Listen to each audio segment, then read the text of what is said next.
Assalamualaikum warahmatullahi wabarakatuh. Selamat pagi.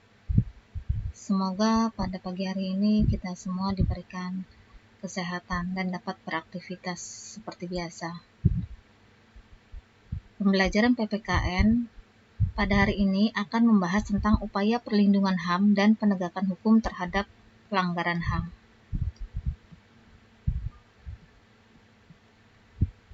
Tujuan pembelajaran: peserta didik dapat memahami upaya pemerintah dalam penegakan hak asasi manusia, memahami upaya penanganan kasus pelanggaran hak asasi manusia, mengidentifikasi tugas dan fungsi lembaga perlindungan dan penegakan hak asasi manusia. Upaya pemerintah demi pemajuan, penghormatan, dan penegakan HAM, antara lain melakukan sosialisasi HAM, melakukan pendidikan HAM, pembentukan lembaga HAM, melakukan pemberdayaan hukum, melakukan pengesahan perangkat HAM, melakukan rekonsiliasi nasional, melakukan advokasi HAM, melestarikan budaya. Upaya pemerintah dalam menegakkan HAM: 1. Pembentukan Komisi Nasional Hak Asasi Manusia atau Komnas HAM. 2. Pembentukan instrumen HAM. 3. Pembentukan pengadilan HAM. Lembaga Komnas HAM. Lembaga Komnas HAM dibentuk berdasarkan Keputusan Presiden Nomor 50 Tahun 1993. Tujuan pembentukan Komnas HAM mengembangkan kondisi yang kondusif bagi pelaksanaan HAM sesuai dengan Pancasila, Undang-Undang Dasar 1945, Piagam PBB, Deklarasi Universal Hak Asasi Manusia. B. Meningkatkan perlindungan dan penegakan HAM guna mengembangkan pribadi manusia Indonesia seutuhnya dan memampukannya berpartisipasi dalam berbagai bidang kehidupan. Fungsi Komnas HAM sebagai penyelidik dengan mengumpulkan berbagai data dan fakta dari kasus yang diduga melanggar HAM. Regulasi tentang HAM di Indonesia. 1. Undang-Undang Dasar 1945 hasil amandemen. 2. TAP MPR nomor 17 /MPR 1998 tentang hak asasi manusia. 3. Undang-Undang nomor 39 tahun 1999 tentang HAM. 4. Undang-Undang nomor 9 tahun 1998 tentang kemerdekaan menyampaikan pendapat di muka umum. 5. Undang-Undang nomor 26 tahun 2000 tentang pengadilan hak asasi manusia. 6. Meratifikasi sejumlah instrumen HAM internasional.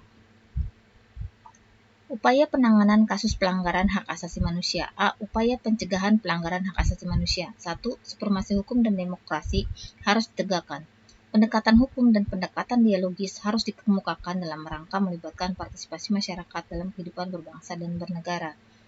Para pejabat penegak hukum harus memenuhi kewajiban dengan memberikan pelayanan yang baik dan adil kepada masyarakat, memberikan perlindungan kepada setiap orang dari perbuatan melawan hukum, dan menghindari tindakan kekerasan yang melawan hukum dalam rangka menegakkan hukum. 2. Meningkatkan kualitas pelayanan publik untuk mencegah terjadinya berbagai bentuk pelanggaran HAM oleh pemerintah. 3. Meningkatkan pengawasan dari masyarakat dan lembaga-lembaga politik terhadap setiap upaya penegakan HAM yang dilakukan oleh pemerintah. 4. Meningkatkan penyebarluasan prinsip-prinsip HAM kepada masyarakat melalui lembaga pendidikan formal, sekolah atau perguruan tinggi, maupun non-formal, kegiatan-kegiatan keagamaan, dan kursus-kursus. 5. Meningkatkan profesionalisme lembaga keamanan dan pertahanan negara. 6. Meningkatkan kerjasama yang harmonis antar kelompok atau golongan dalam masyarakat agar mampu saling memahami dan menghormati keyakinan dan pendapat masing-masing. Bagannya seperti ini, bisa kalian lihat upaya pencegah pelanggaran hak asasi manusia.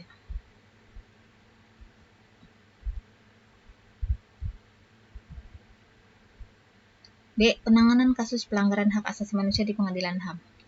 Majelis Hakim Pengadilan HAM berjumlah 5 orang, terdiri atas 2 orang hakim pada pengadilan HAM yang bersangkutan dan 3 orang hakim ad hoc yang diketuai oleh hakim dari pengadilan HAM yang bersangkutan.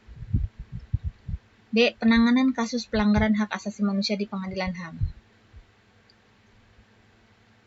Penyelesaian kasus pelanggaran HAM berat di Indonesia dilakukan berdasarkan ketentuan yang terdapat dalam Undang-Undang RI Nomor 26 Tahun 2000 tentang Pengadilan HAM. Proses persidangannya berlandaskan pada ketentuan hukum acara pidana. Proses penyidikan dan penangkapan dilakukan oleh Jaksa Agung dengan disertai surat perintah dan alasan penangkapan, kecuali tertangkap tangan. Penyelidikan terhadap pelanggaran hak asasi manusia yang berat dilakukan oleh Komnas HAM. Penahanan untuk pemeriksaan dalam sidang di Pengadilan HAM dapat dilakukan paling lama 90 hari dan dapat diperpanjang paling lama 30 hari oleh Pengadilan Negeri sesuai dengan daerah hukumnya. Penahanan di Pengadilan Tinggi dilakukan paling lama 60 hari dan dapat diperpanjang paling lama 30 hari. Penahanan di Mahkamah Agung paling lama 60 hari dan dapat diperpanjang paling lama 30 hari. Proses penuntutan perkara pelanggaran HAM berat dilakukan oleh Jaksa Agung.